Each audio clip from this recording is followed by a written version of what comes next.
Powered by Sports Interaction, Canada Sportsbook. Welcome, everybody, to Game Over Toronto on the STPN. My name is Fouad Suleiman. And my name is Armaan Panthaki. Yes, the man who had the best hair in hockey media, but gave it away for a good cause. It'll be back. But yeah, fantastic game. I know. I think we're in a good mood tonight. How do you feel? We feel good? Feel a little bit better? I mean, after the start, yeah, but oh boy, after the first period, I was not feeling good. We're gonna get to that. But you know, the final score said win. You know, like the TikTok sound, a win is a win.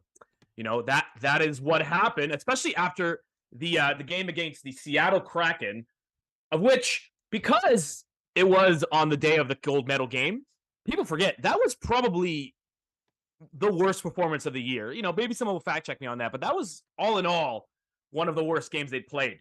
Yeah, we're gonna get to all that. We're gonna get to the first period and then everything else. But first, we're gonna talk about our sponsors, Sports Interaction.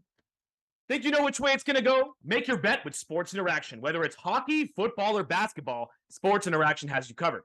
That pregame, live, and play are one of our many prop bets. Sports Interaction makes it easy to deposit, play, and cash out. Join now and see all sports betting has to offer. Want to bet? Head to sportsinteraction.com/STPN. That's sportsinteraction.com/STPN. 19 plus. Please play responsibly. So the way I conceptualize that first period, you know what it reminded me of? You remember in university or college, I remember this, when you'd have a class where you hated it, you had to take it, and you know, it was easy, but it was boring. So you and your friends, you'd go to the bar, you'd smash a pitcher and some nachos and go in halfway through the class. Exactly what the Leafs did, and they did well in the class, right? Yeah, eventually. They were at Kelly's Landing. They were just having some brews at Kelly's Landing out there on Front Street. But yeah, that first period was tough, man. Yeah, it definitely was. I mean, dude, I think we got like what, 2 shots, and then the last shot came with like 30 seconds to go or something. We had one shot for like 19 minutes. It was ridiculous. They had 2 shots. I swear to you, they had 2 shots. I took this down. No, sorry, 4 shots halfway through the second.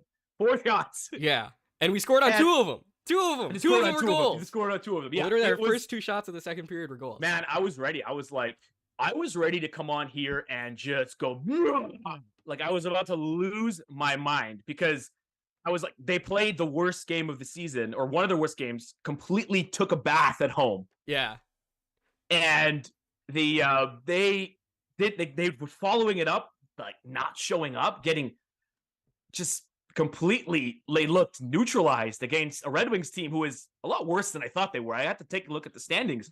I didn't realize they're falling pretty far out of it. Yeah, since we did our game over with Ryan. With Ryan, yeah. Yeah, they were pretty solid. Yeah, and then they were solid. I was low-key a little bit excited for them. Yeah, I was like, he called it on the stream. We were like, poor Ryan, man. Yeah.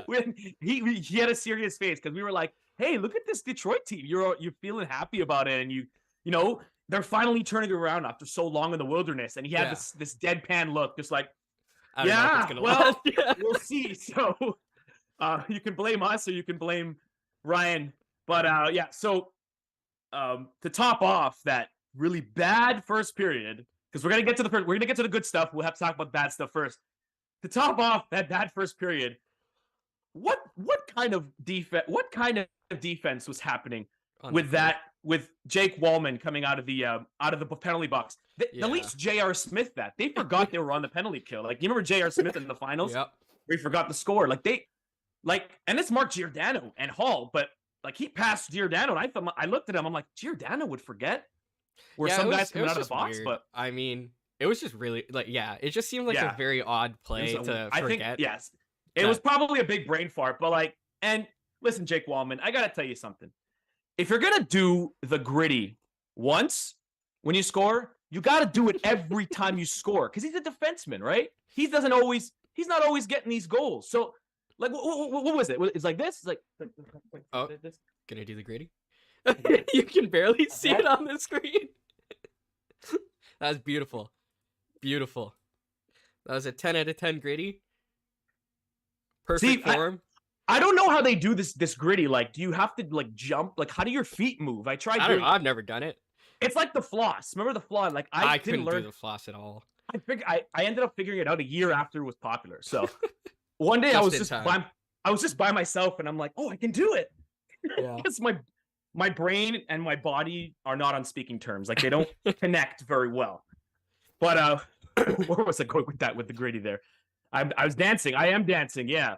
Because it's a good night, it's a Saturday night. That's what I do. I get down and I dance on YouTube. I dance in front of an audience.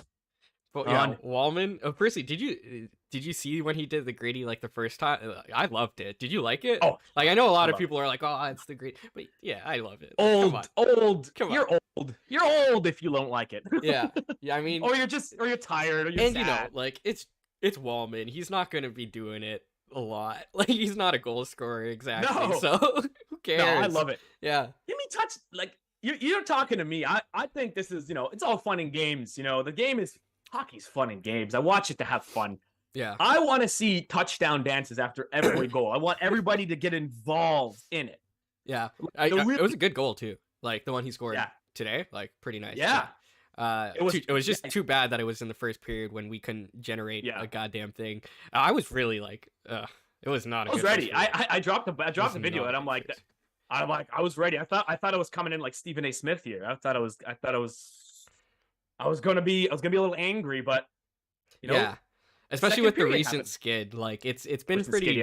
It's been pretty tough. Like I remember earlier in the year, when we were I don't know, like 10 games in, I would say. I think we just lost to Anaheim. It was like that period of time.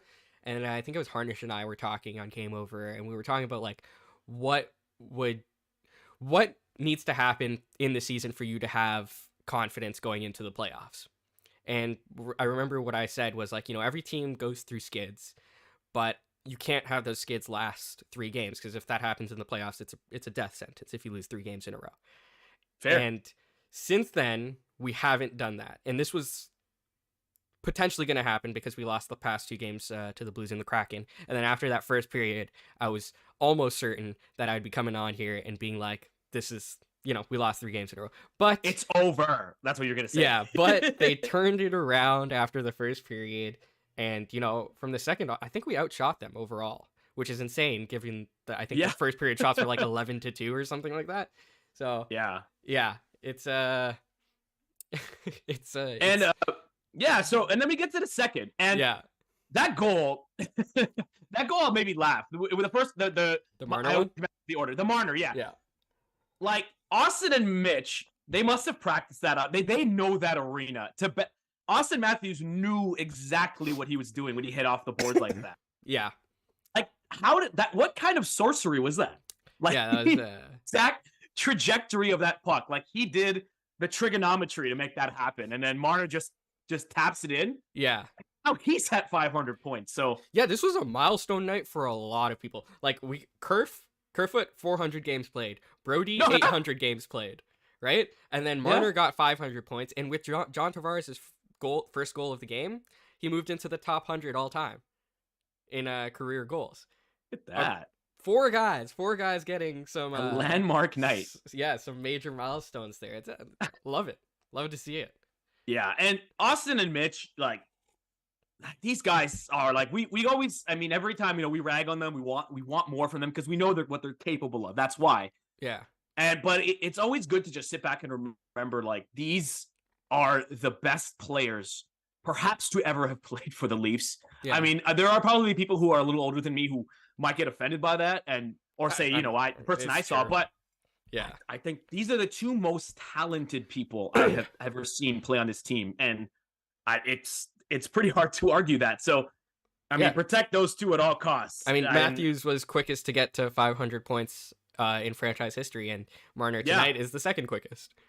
These are the top 2 quickest guys to get 500 points. They're insane. They're insane. Like, we've had however much history, over 100 years, and I think we have the 2 best players we've ever had. Yeah, which is insane. It's insane to say. Maybe the 3 now, maybe not the 3, but hey. And then if you look at the points, and it's funny, if you look at the spread of points between the big three, so Austin, Mitch, and Willie, it's like I think now it's about 46 for. I think it's like 45, 45, and 44 for Marner. Yeah. So it's all bunched up the same. Like they're having like a lockstep season. And then Tavares not far off. I think he has about 36 points and 18 goals. So he has had an under the radar fantastic season. Yeah, like all four of these guys are playing at their best right now. I mean, maybe not Tavares. Maybe he's a little bit past his best, but the top three are definitely hitting their peak at the same time. So that is something to be definitely encouraged by. Yeah, it's like Marner got selected for All-Stars, but you could easily you could choose anyone of those four. Like they all deserve it, in my opinion. Like I'm not a fan of the All-Star format. Neither am I, but it is what I don't it is. like. I think I have a disagreement with Lauren, but I think I don't like you have to pick from one team. Yeah. Like I'd rather it be like, East and West, or even international versus North America, how they used to do it. That'd be interesting. Yeah. But if you did like an East and West, I'd like to just see who's the best players. Like you don't have to go and find the best player on a crap team so that, you give them kind of like a participation medal in a sense, right? Yeah. Like maybe I'm just saying that because I'm a fan of a team with like probably 3 bona fide all-stars on it. I mean, at least. I was saying that back when our top scorer was fucking PA Parento. Like, why was he in the All? Why was Komarov in the All-Star in that 2014? Yeah. Season? We didn't deserve an All-Star. Yeah, it's just he didn't deserve it. Like I understand why, especially for like the smaller market teams like Arizona and stuff like that, because that's the people are gonna tune in because whoever, I don't even know who's in it from them. I don't know. They're gonna tune. They're gonna tune in. Yeah, they're gonna tune in. Everybody in Phoenix, the Phoenix metropolitan area is gonna tune in for Clayton with their Keller. eyes peeled to see Clayton Keller play in the All-Star game. Hell yeah! I like it because it kind of like gives us a bit of like a snapshot. Yeah. Of who was the star that season. Yeah. And it's also like, if you describe a player as a 5-time All-Star, it's like it doesn't really work in this sense, but maybe that's just me. Yeah, maybe but it is interesting. I think Nylander should 100% be in the All-Star, and I have a feeling he won't, which sucks, but it is what it is. It's just I don't think the All-Star game in the NHL is quite like the badge of honor it is like in the NBA or it definitely is. In Major League Baseball or and NFL. Like it's not like I don't think anybody's tweeting SMH or like subtweeting the NHL saying like this is bullshit. I should be in the All-Star game. I don't think I've seen that tweet yet, but if anybody has, it's never going to be used as like a Hockey Hall of Fame criteria. Like, you see it in the NBA, like how many first team All-Stars there are and stuff like that as like a requirement for Hall of Fame numbers and stuff like that. But it's just not the same in the NHL. Yeah. Well, I mean, I'm not gonna lie to you, I don't really watch the All-Star games anyway. Yeah, but I mean, who does? I might tune in this season, but it's just tough. Like you can tell when and we're gonna off the topic here, but you can tell in these All-Star games, like they do not give a crap about. I like some of the fun skill segments sometimes. Yeah. Those I are think good. are interesting, but I think those are fun. I think those are fun because it's they should just like lean into the fun part of it, and that they've I think been doing a better job in recent years. Compared to previously, but I still remember when they had like a shootout contest and they tried to make it kind of like the NBA dunk contest. They had Dominique Wilkins. I mean, they did that last year, and then what they fucked up was like Zegras made an amazing move, and he didn't win because it was in Vegas, and Pietrangelo didn't even score, and he won the thing.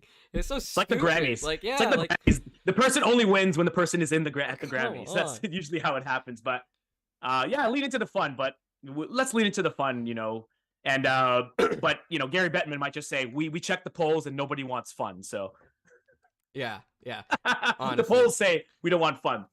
So then the next goal we had, I think, was the Pontus Holmberg goal. No, that was the third goal. That's the third goal. Yeah, the second goal was who was it? Was that I'm really bad with the order of the goals. I'm so bad with it. I feel terrible. Who was the second goal? Oh god, this is chat, help us out. No, I know this. It was Tavares. It was the one where Yarncroke puts it, he gets a partial break, and it was a beauty move. Tavares got 2 today. And yeah, it was a really good goal. Would say Yes, that's the one that puts him in the top 100 all time, which I think it's 408 now. Or That's he got not his a- 409. But yeah, 408. That sounds like a lot. That's not an insignificant list. I mean, that's pretty Not at rare all. air to be in a top 100 in a league that's been around for 100 years. Yeah. Yeah, 100%. and obviously eras wax and wane. Like, you know, some player in the 30s might, or 40s, like Charlie Conacher or something like that. You know, his goal total might have been Yeah. skewed by the way the game was played 100 years ago, but still, top 100 that's a real thing for John Tavares. That's something to be extremely proud of, and something that, like, you know, people around the league should give a lot of respect to. Yeah, and this was an amazing game for Tavares. Like, this was probably his best in a really Everywhere. long time. I think this goal really marked the shift in the game from being kind of Detroit run to Toronto. Yeah. Because after this goal, we were flying out there. It was done, Like, yeah. We were still, you know, prior to this goal, we're really struggling to generate anything on 5-on-5. You know, the Mhm. one goal we had was Marner's, and that was on the power play, and we couldn't do anything. We generated like 1 or 2 shots, or just the one shot actually on 5-on-5 throughout up until this goal. You know, and this really marked you know, the shifting point where we kind of started heating up, and then I think we had a couple really good chances that the Detroit goalie stopped. And yeah, it was, I think this was the marker. It definitely should have been more, because Yeah. Hellberg played some great, like, 10 bellers. yeah. I mean, he got, like, the score won't show it. Obviously, one of them was an empty netter, but he had some saves where I was like, whoa, he absolutely robbed the Leafs. Like, the Leafs probably should have won 6-1. Yeah, did you see the I think Matthews had like at least 2 or 3 Yeah. Oh, he like closed the post. Yeah. Like, I thought That for was sure such that a good was play too. a really good save and a really good play. Yeah. Yeah, I feel like Matthews, you know, I want to see, I mean, Matthews still had a fantastic season, like, no doubt about it, like, by any metric, but, you know, I'd like to see him just for himself, just to break out and get that monkey off the back, because he has not been like his 60 goal other planetary self this season. But I'd love, the team's still winning, which is the important part, but I'd still like to see just one of those, you know, 2 assist explosions, just, you know, give me a hat trick. Yeah. Or something like that. Let's just get, like, remind everybody who Matthews is. You know, and he's not Right? even playing like poorly. You know what I mean? No, Like, he's not he's on not. the 60-goal pace, but he's got like 46. He's point No, per game. we're holding to high. We're holding to a pretty high But yeah, standard. like here. the standard that he's set is to be generational. So I Yes. think there is another gear that can kick in for Matthews. And Absolutely. I'm sure he'll get there. Like, he's amazing. He's an amazing player. He's Listen. like 40. He's point per game It's fine, on it's a fine. down year. Like, No, this you is know? not a this is not a hot take here, or this is not me trying to be hot takey. I'm just saying I want to see a bit more. But hey, listen, if he can make that leap, that extra gear, get really extra angry in March and April, going into April, that would be our preference. Obviously, we want him to. Yeah, if he gets absolutely- hot in playoffs. We don't want him to dominate in January. We want him to dominate a series, right? Yeah. We want him to go off and destroy a team. Yeah. Probably Tampa Bay, unfortunately. It Oh, looks word. like it's a foregone conclusion, but Yeah, unless Boston implodes, which fingers crossed. But Yeah, unless- speaking of Hellberg and goaltending, I wanted to read a tweet prior to this game, and it's from Jonas Siegel on Twitter after the Kraken game, and it says, "The Leafs ranked 32nd in save percentage since December 15th."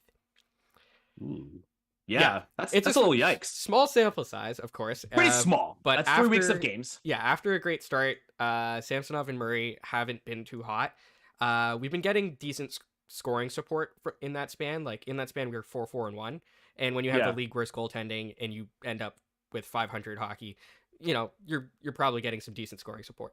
But today, Samsonov was excellent. It's brilliant. Yes, I was gonna get to that. Of course, yeah, he was awesome today. Yeah, Like, he perfect. looked like he did in the beginning of the season, where we were really excited about him, and it wasn't like, I mean, let's be honest, the Leafs gave up, like, hidden in the wind. The Leafs did give up quite a few, like, juicy chances right up in front. Yeah, especially in that first period. Like, this game could have gone very poorly if Samsonov didn't stand on his head in the first period. Because we weren't generating anything, but, like, defensively, we were not that good. We were getting caved, yeah. We were getting caved in. We were giving in. They didn't show up. The team was there in the first period. Exactly. But, and the one goal he did give up was a clean breakaway that, like, you know, it's a tough save. So, you know, the early in the second desperation save right in front of the net where like it was in the slot and then it got lost in someone's feet and then he like turns around and shoots it and Samsonov like dives with his blocker to stop it was incredible. It was so good. And that was such a marker in the game because if that went in, you know, we're down 2-0 or it might have been 2-1 at that time. Yeah. But that's a huge turnaround, you know? That's a... Oh, yeah. And then there was one where the Leafs had just scored and they were almost going to give it back. They were going to do that Leaf thing, like the classic Leafs momentum, like shoot ourselves in the foot.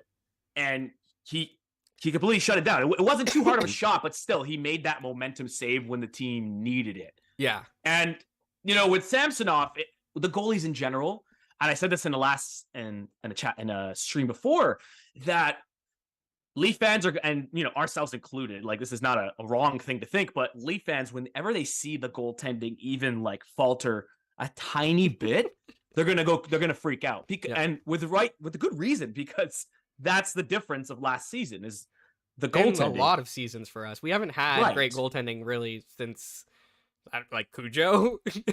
Hey, Ed Belfour was not bad. Yes, Belfour as well. J.S. Aubin going in 2007. That was an underrated one when they like went a point out of the playoff spot. That's and we have to say Reimer for Steve.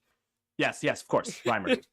But no, like so if whenever you see a piece like a bit of slippage, fans are gonna get a little scared because you know it can make it's the team's Achilles heel and. Samsonov, you know, there's a reason why he wasn't tendered by Washington, or he was just gonna I mean, that wasn't the right move per se. Like, I'm not like that was probably they probably. But there were concerns prior to the season for both Murray and Samsonov.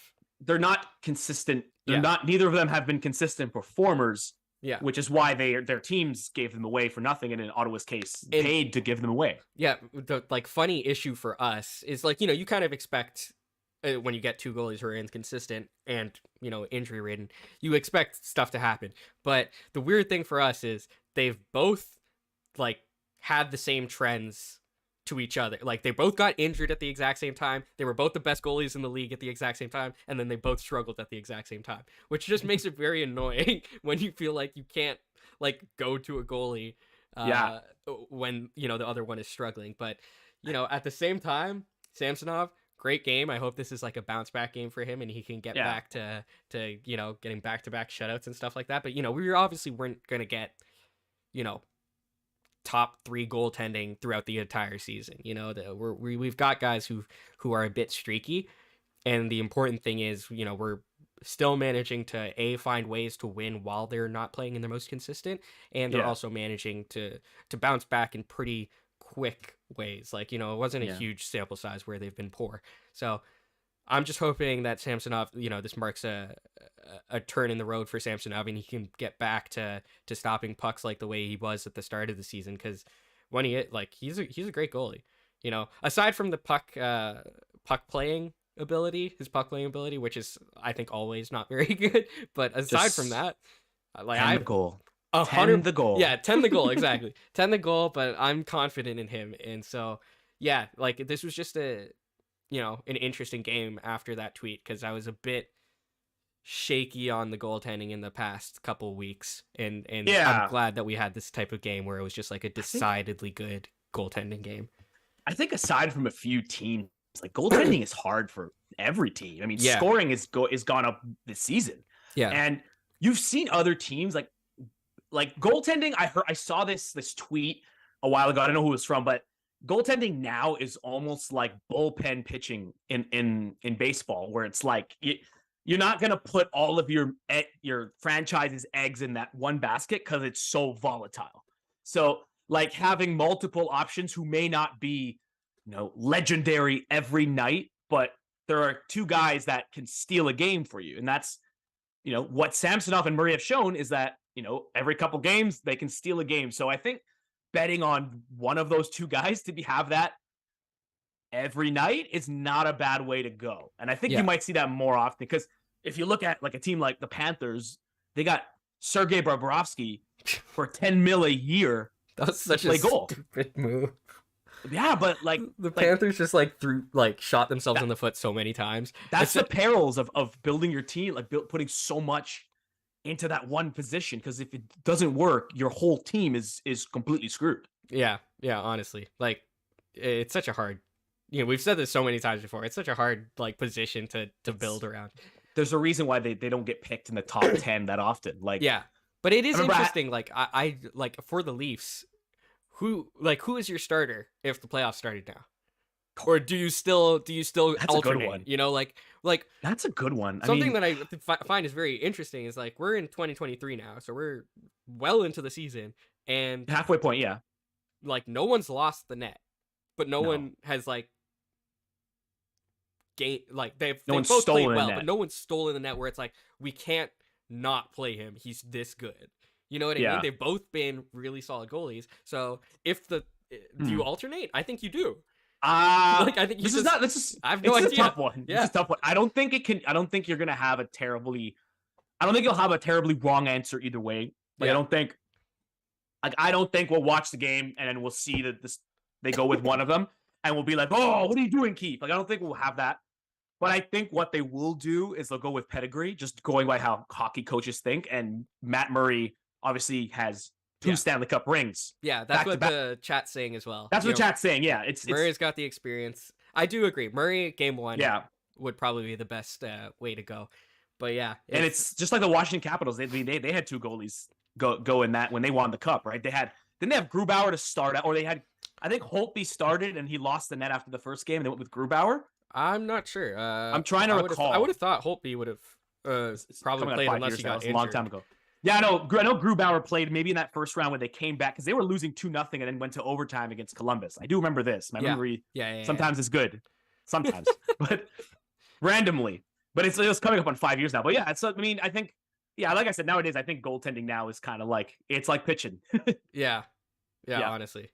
So, so it's, it is a on and off thing. And also, knock on wood, we don't want to say this or speak into the universe, but injuries sometimes happen. Yeah, so, it's good to have quietly. It's good to have multiple goalies that you can rely on. And if we start Samsonov game 1 as well, I'm not worried. I trust our system at this point to choose to make the right choice when it comes to goalies.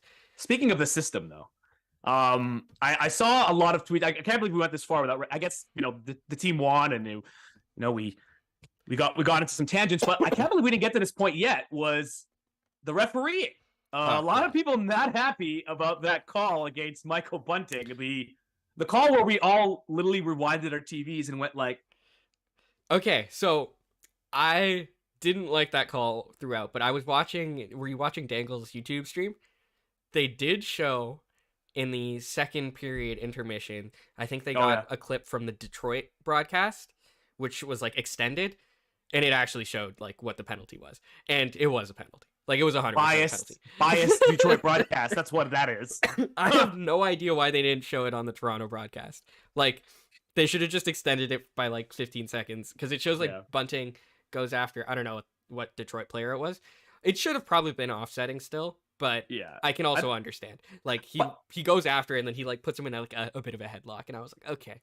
Wasn't that I remember a while ago even that was kind of their MO to stop the extracurriculars, the extracurricular pushing and shoving, not the fighting, but when they're kind of halfway, Woodbridge bro fight, yo, you want to go? Go kind of thing. I think they stopped that because I remember a long time ago saying they're going to take one guy just to deter the teams from doing it, but that could obviously leave you open to a little bit of interpretation or a little bit of bias, right? So it's a good thing Dan Kelly wasn't out there, or else he might have given him a pedigree right on the ice. He might have given him a stone cold stunner to Michael Bunting, but win is a win, and they go not a lot of turnover. They're hopping on the plane to head to the city of brotherly love, Philadelphia, Indeed. tomorrow. And, that's another game where it's like, okay, you had a tough stretch a little bit, let's take a deep breath. But that's another game that, you got to look at and be like, okay, time to eat, right? Like, you don't want to be, late at the bar, coming in at, first period, because it might go the other way. Like we hope they start on time. Yeah, and the Flyers, I think, are on a bit of a streak of winning recently. I think they've won 4 in a row. It looks like 4 in a row. Not the greatest opponents. Like, we're talking Sharks, Kings, Ducks, and then Coyotes. So all bad teams other than potentially the Kings. But we don't want to give them anything to keep their momentum up. And they're not a very good team at all. They're really shit. No. So no, I love. Yeah, I always love a good Torts quote. So I'll definitely looking in the media for that. Did you see what he said about the AllStar Game? No. He's like he just said. I think they asked him about. Something. He's like, I don't give a shit, and I'm like, oh. I'm like, wait to stay on. That's the most brand. Torts quote of all time. Yeah, that's just what he always does. He's funny. I like. He's so like. He's just. I don't know how good a hockey coach he is. Probably not. I think he's just more of like an ass kicker. Like. He's got an expiry date, I think, for every team. Oh yeah, but for those first few years, I think he's pretty good at getting that culture. He's like Morgan Freeman. There's this really old movie called Lean on Me. Yeah. Where Morgan Freeman they make him a principal of this school, and then he just comes in and just instills all this discipline that they didn't have, and it's just he's just going around yelling at everybody, and I'm like that's Torts with a hockey team for sure. Yeah, but there was one other player I wanted to shout out quickly before we finish was Dryden Hunt. I think he had his best game as a Leaf because he's honestly disappointed me up until now. I thought he's been a little mediocre, especially like stats wise. He just hasn't been all too good. But this was his best game, and right after the PK finish he was on the ice with Hellberg and Engvall when they got that third goal, and it was off of some really solid forechecking. So hats off to Dryden Hunt. I hope he can continue this because it was just a really solid game from him. Yeah, I mean, any contributions you can get from that bottom six. Yeah, exactly. I when they score a goal, I jump a little bit extra. Yeah, I clap a little harder because it's like, you need that. Like it can't just be those 4 guys. Those 4 guys right now. I mean. Any criticism of those 4 guys, I think, is nitpicking at this point. Yeah, like we did with Austin Matthews. It was more like, you're dominant. Can you be more dominant? Like that's kind of where we're at with those 4 guys. Yeah. But yeah, the rest of the guys, you have to find consistency, and that's what's going to be the key going forward. Those guys have to be.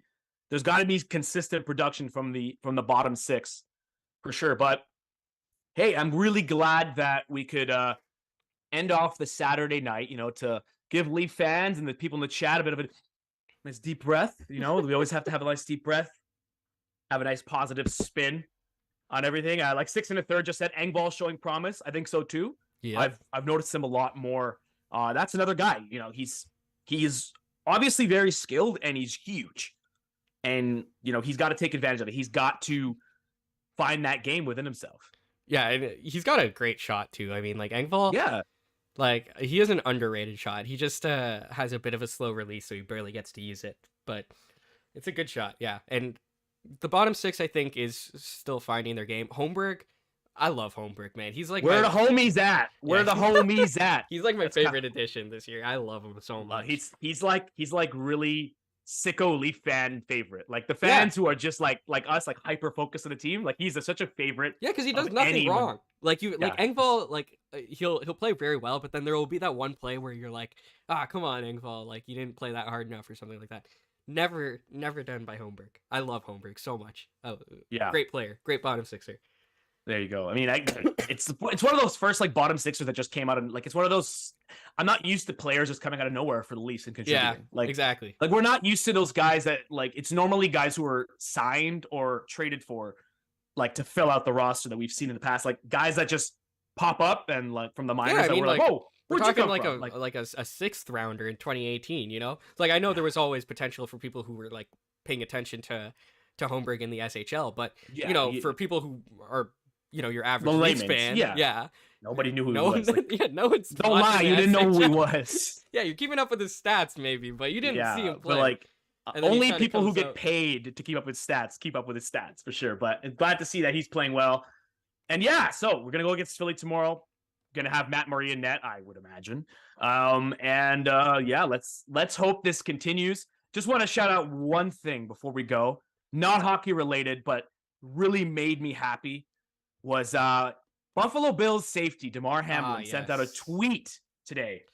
Sent out a tweet, and like to me, that was tough. I didn't catch the game, but I caught it on social media because I am a kind of a die easy Bills fan. Like I am not like crazy about the team, but I do love the team. I go to Buffalo to work for the games, and just seeing that was one of the scariest things I've ever seen in a sport or anywhere. Like that was something that nobody should see like ever. Scary. And his It was poor really teammates scary. saw the CPR being done, and he was needed to be resuscitated twice. 9 minutes. 9 Twice. minutes. The of fact CPR. that this guy can tweet and speak, and it's a miracle. It's an absolutely the greatest sports story ever told. Yeah. A great life story. Like hats So, off I to mean, the medical team there. That's man, insane. That Without turnaround and, and hopefully he doesn't have too much Yeah, damage yeah. neurologically or whatever. yeah, but, we obviously he's still he's got a ways to go, but like but the fact he was talking to his team, like he We did, called yeah. them, like he asked if such they a good- won. Yeah. I'm like, that's so cool. But yeah, that's Great story. such a beautiful, just a real sigh of relief. And to see, like, for him, he's going to see all the love. Like, people, the response was amazing. Like, really, like, restores your faith and everything. It's like the people donated, like, and his charity got up to like $6 million from like 200,000. So, and then like Niagara Falls was lit up for him and other stadiums were. So I think for him, that's going to help him out. So shout out DeMar Hamlin. We're glad that you looks like you're doing better. And for Leafs Nation, for SDPN, for myself, Fouad Suleiman, you can follow me on Twitter at Fouad_sports, TikTok at Fouad Suleiman. And you can follow me. I'm Armaan Punthiki at Armaan Punthiki on Twitter. And yeah. Yeah, I know what I point. I don't know where I'm Yeah, you're pointing the wrong way, but you know what? We'll because it's flipped, right? So I've got to point like this. So this is Armaan, right? Yes, that's correct. Great. Okay, good. I was gonna say something, but we'll let it go. Oh, every time I've done it, every time I've seen it, I look Pointing directly off screen. I'm an idiot. Anyway, everybody, take care. Have a good night. Yeah!